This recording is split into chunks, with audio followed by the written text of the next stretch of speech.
Daftar ruchkangizni olib oling. Erta tongda birinchi uyqudan uyg'ongandan keyin qiladigan ishingiz. Ko'zingizni ochishingiz bilan o'ng tarafga qaraysizda. Alloh taologa 3 marta hamd etasiz, siz yana o'lik holatdan tirilganingiz uchun. Uyqu bu o'lim. Shuning uchun jannatda uyqu bo'lmaydi. G'aflatda uyqu.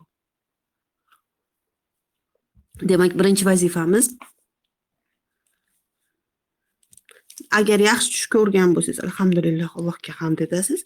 Yomon tushlar uchun chap tarafingizga 3 marta tuflaysiz. Endi o'rnimizdan turamiz.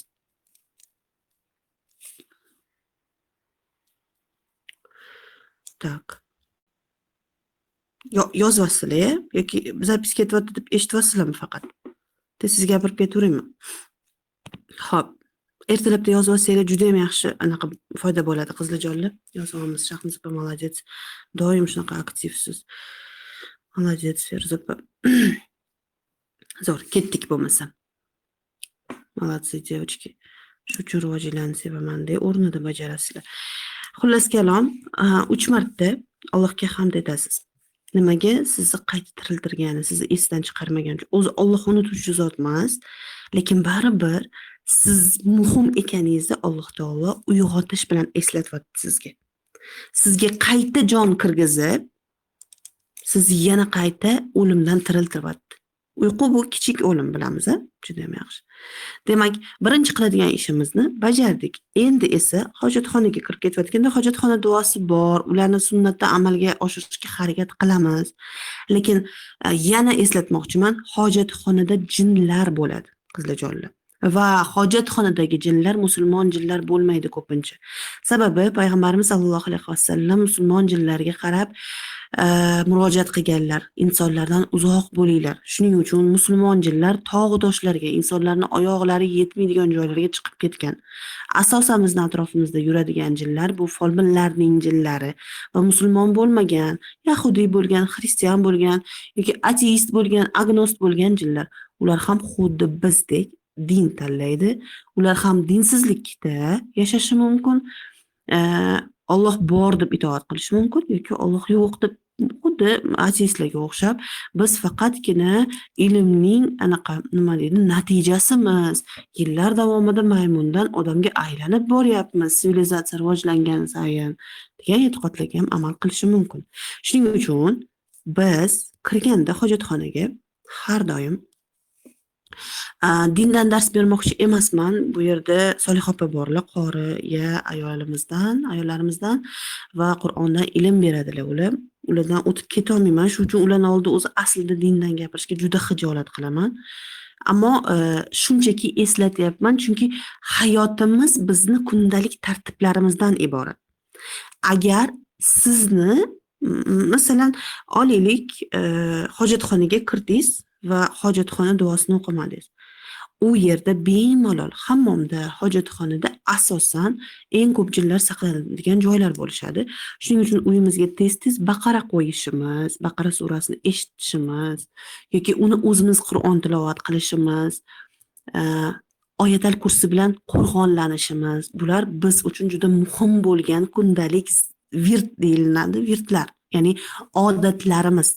Doimiy takrorlashimiz kerak bo'lgan o'sha kundalik kichik vazifalarimiz.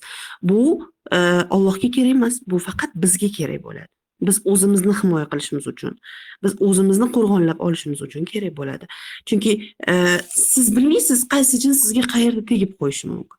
Shuning uchun siz doimiy o'zingizni himoya qilib yurish uchun oyatal kursini o'qib, har tong va har kechga oyatal kursi o'qib olishimiz kerak. Eslida biz har doim tongda suvimizga oyatal kursini 7 marta o'qiganmiz kurslarimizda. Mana shu amaliyotni yana takrorlashni boshlaymiz. Chunki oyatal kursi shu qadar qo'rg'onlaydiki, Payg'ambarimiz sollallohu alayhi vasallam bu ta'limni bergan shayton bo'lgan. Aslida bir sahobaga payg'ambarimizning oldiga kelib shu ilmni o'rganganlarini aytganlarida, o'sha sahoba u yolg'onchi aslida, u makkor, lekin haq ilmni beribdi deganlar. Demak, agar shayton sizga yaqinlashmasligini xohlasangiz, kun davomida yoki tuni bilan siz Oyatal kursini o'zingizga do'st tutishingiz kerak. Demak, ikkinchi qiladigan ishimiz albatta hojatxonaga kirib ketayotganda yoki hammomga kirib ketayotganda mazkur duolarni o'qib olasiz. Hamma narsani yodlab qolish esimizdan chiqadi. Men o'zim ham to'g'risini aytsam yodlab qolmaganman. Shuning uchun hojatxonani kiraverishiga duoni tepaga yozib qo'yganman va eshikni ochmasdan turib birinchi o'sha duoni o'qib olaman o'zim uchun. Undan keyin chiqishga ham xuddi shunday bo'ladi. Shuning uchun agar shunaqa qilib foydalansangiz ham juda ham yaxshi demoqchiman. O'zim uchun shpargalka qilib olganman. Endi chiqqaningizdan keyin tahoratli holda g'usl yoki g'usulli holatda bo'lasiz, poklangan holatda, mana shu pok holatda siz ilk ichadigan suvingizni, balki u sulfatdir, balki u shunchaki yablочный уксус aralashgan suvdir, balki siz shunchaki suvni o'zini icharsiz, farqi yo'q. Mana shu stakanni o'zidagi suvingizni 7 marta Oyatal kursi, 7 marta Fotiha birinchi ochuvchi duo, Fotiha surasi Shifo surasi deyiladi. 7 marta Oyatal kursi esa Qur'onlanadi va 3 marta Ixlos surasini o'qiysiz. Agar imkon darajasida bo'lsangiz 11 marta o'qisangiz yana ham yaxshi. Eng kami 3 marta deyishim sababi Payg'ambarimiz sollallohu alayhi vasallam kimki Ixlos surasini 3 marta o'qisa, Qur'oni Karimni xatm qilganlik darajasiga ko'tariladi, savobiga ega bo'ladi deganlar. 3 marta siz Ixlos surasi bilan dam solarkansiz, 7 marta Fotiha bilan o'sha stakaningizdagi suvga dam urarkansiz, 7 marta Oyatal kursini o'qirkansiz, bu suv zaryadlandi. Va bu zaryad Allohning kalomi bilan, Allohning bizga yuborgan so'zlari bilan, Robbimiz o'zi haqidagi ta'riflari bilan, Allohga hamdlar bilan zaryadlandi. Demak, Allohning so'zlari bilan zaryadlangan suv Robbimizning energiyasiga ega bo'ladi. Va bu suv sizning ichingizga tushsa, qay darajada poklanishingizni siz balki darajasini his qilmassiz. Lekin shunchaki tasavvur qilib ko'ring. Har kun tongda Alloh taoloning kalomi sizni qalbingizni ham, ichingizni ham, ruhingizni ham poklash uchun harakat qilar ekan.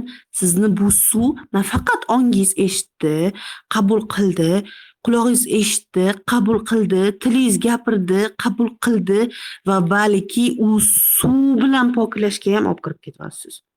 Bunda juda kuchli tozalov, transformatsiya ketishi boshlaydi. Transformatsiya deganda biz har safar ko'tarilishni tushunishimiz kerak emas. Bitta holatdan ikkinchi holatga o'sish deyiladi ko'proq. Men shunaqa ibora qilganman o'zimga. O'zi aslida birinchi holatdan ikkinchi holatga o'tish transformatsiya deyiladi. Endi o'sish, nega o'sish aynan? Chunki siz endi birinchi marta transformatsiya his qilgandagi lahzalardan 15 daqiqadan keyingi lahzada ko'tarilindingiz. Tabiiyki. Demak, siz birinchi ongdan ikkinchi ongga allaqachon o'tib bo'ldingiz degani. Shuning uchun va ikkinchi ong darajasi albatta baland bo'ladi vibratsiyasi. Demak, siz rostakasam o'sdingiz. Shuning uchun transformatsiya degan so'zdan qo'rqish, qochish, razdrajat qilish kerak emas qizlar. Naborot tikka borish kerak. Nimadan qochar ekansiz? Hayot aynan o'sha holatingiz bilan sizni sinaydi. Aynan o'sha vaziyat sizni quvlaydi. Shuning uchun muammolardan qochish emas, balki uni hal qilishga kirishish kerak. Ahamiyat berganmisizlar? Er-xotin misol uchun tortishib qolaveradi, chiqishish olmaydi va voy erim bilan ko'p gaplashsam-chi ushib qolaman-da, shuning uchun lutchi gaplashmaslikni harakatini qilaman deyshadi. Ko'p ayollar menga murojaat qilgan. Men aytaman, nega qochasiz? Nima uchun? Qochgan sayin insonlar bir-birini tushunmasdan, bir-biridagi fikrni anglamasdan, ular bir-biri bilan muloqot qilishdan qochgani sayin kelishmovchiliklar, yomon gumonlar kelib chiqaveradi. Xuddi shunaqa siz qaysidir muammongizdan qochar ekansiz, o'sha muammo kattalashaveradi. Sababi o'rnida bostirib to'xtatmadingiz o'sha ishni. Demak, biz nima qilar ekanmiz? Har qanday muammo bo'lishidan qat'iy nazar, uni bosishni emas, balki yechimini topar ekanmiz. Yechimini topish undan qochmaslikni talab qiladi. Demak, hozirgi vaziyatingiz qanaqa bo'lishidan qat'iy nazar, hozir hal qiling. Eringiz bilan chiqisha olmayapsizmi? Hozir gaplashib oling. Ko'rsating. Siz живой insonligingizni, sizda og'riq borligini, qalbingiz og'riyotganini, siz his qilayotganingizni, sizda transformatsion jarayonlar bo'layotganini nafrat bilan emas. Shunchaki sizni holatingizni tasvirlab berib, tushuntirib berib. Chunki erkaklar yoki sizni atrofingizdagi insonlar sizda transformatsiya holatini ular faol ocha olmaydi. Qalbingizni o'qiy olmaydi. Ular hamma holingizdan xabardor emas. Buni tilingiz bilan gapirmas ekansiz, holatingiz bilan ko'rsatmas ekansiz, qalbingizdagi hislarni o'zingiz so'zlab bermas ekansiz, qayerdan bilsin u inson? Balki u vibratsiya degan narsani yoki sizni aurangizga kirish degan narsani vobshe bilmas. Uni ongi yetmas bu narsalarga hali paka. Balki unda qalb hali u darajada ochilinmagandir. O'zing bilib ol degan topishmoq bilan yashar ekanmiz, biz faqatgina o'zing bilib ollar bilan hayotimizni battar murakkablashtiramiz. U kim? U aqlda yashovchi erkak edi-ku. Biz guruhda yashaydigan, biz qalbda yashaydigan. Biz tushuntirishimiz kerak emasmidi uni? Demak, hozirgi vaziyatni biz shunday o'ylaymizda, ko'pincha ayollar o'zimizni ongimiz bilan erkaklarni fantaziya qilamiz va men nimani tushunayotgan bo'lsam, u ham aynan shuni tushunishi kerak. U mujik deb tasavvur qilamizda, lekin uni funksiyasi umuman boshqa narsalardan iborat. U bizga o'xshab chuqurlashib fikrlay olmaydi. Unda faqatgina ikkita yo'l bor, o'ng, chap. Bizda hammasi bor. Orqa, oldi, qiyshiq, mishiq, to'g'rimi? Bizda juda xuddi zеленый, все, tugadi zеленый bilanda erkaklarda. Bizda salatoviy bor, bejvoy tsvetlar bor. Ularda bo'ldi, bitta zеленый. Yoki bo'lmasa erkaklarda oq va qora rang bor. Все, boshqa rangni qabul qilmaydi ular. Biz funksiyamiz ko'proq. Chunki biz hissiyotda, qalbda yashaymiz. Ular esa aqlda. Shuning uchun ham bizda bo'liy energiya qalbdan chiqqani uchun, biz o'zimizga o'zimiz energiya berganimiz uchun, biz o'zimiz energiya ishlab chiqarganimiz uchun ahamiyat bergan bo'lsanglar, biz hamma narsadan kayf qila olamiz. Guldan ham, puldan ham, ovqatdan ham, yaxshi sharoitdan ham, hamma narsadan o'tib ham energiya ola olamiz. Lekin erkak faqat bizdan oladi energiya. Faqat bizdan. Turmush o'rtog'ingizga ahamiyat berib ko'ring, ko'p asabiylashyaptimi? Energiya bermayapsiz. Ko'p razdражение bo'lyaptimi? Energiya bermayapsiz. Hamma narsani qaysarlik bilan sizdan talab qilyaptimi? Energiya bermagansiz. Hammasiga biz aybdormizmi? G'alatsiz Durdona, har safar ayollarni yomon deysiz. Yo'q. Rostdan shunaqa yaratilinganmiz. Rostdan ularda funksiya kam. Qalbga olib boruvchi funksiyalar kam. Hissiyot kam. Ular faqat jismonan kuchli. Biz esa ruhan, qalban kuchlimiz. Ya'ni ojizaligimiz aslida kuchimiz. Ojizaligimiz aslida qurolimiz. Energichniligimiz, energiya ishlab chiqarishimiz aslida bizni eng oliy ne'matimiz. Shuning uchun ham menimcha ayol tug'adi-da, yarata oladi. Alloh taolo yaratib beradi, uni dunyoga keltira oladi. U ichida katta qilib bera oladi. Alloh taolo bu imkonni nimaga erkakka bermadi? Erkakdan faqatgina ozgina urug'ni tushishini poylaymizda, biz tanamizda yaratib beramiz o'sha narsani. Biz tanamizda saqlab beramiz. Chunki biz energiya chiqara olamiz. Xuddi bolani ichimizdan chiqargan ekan. Manbai ichimizda.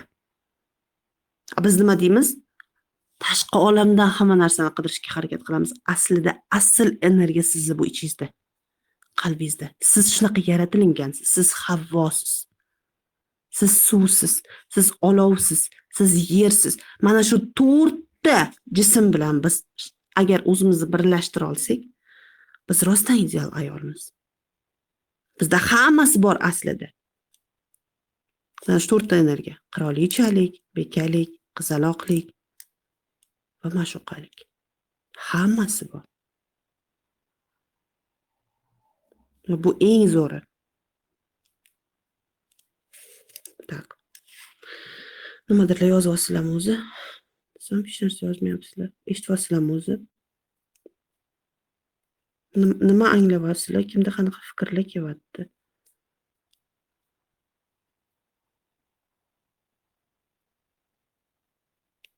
Shularni o'qiymiz, lekin suvga dam solish xayoliga ham kelmas ekan. Nimaga? Biza tez-tez qorlarga borib murojaat qilib dam soldiramiz-ku. Молодец, inama to'pam. Bo'ldi. Da, ayol kishi xazina. To'ppa-to'g'ri. Shuning uchun hamchi ayol kishi erkeksiz yasha oladi. Ahamiyat beringlar-da. Yoshi katta, turmush o'rtoqlari o'tib ketgan ayollar beva qolib ketib ham qanchadir yillar davomida yashaydi. Erkak so'lib boradi. Nimaga shunaqa bilasizmi? Energiya olmayapti u. Xuddi atirgul so'lib qoladi-ku suvsiz. Suv yo'q unga. Hayot baxsh etadigan energiya yo'q. Energiya quyib turish kerak edi u.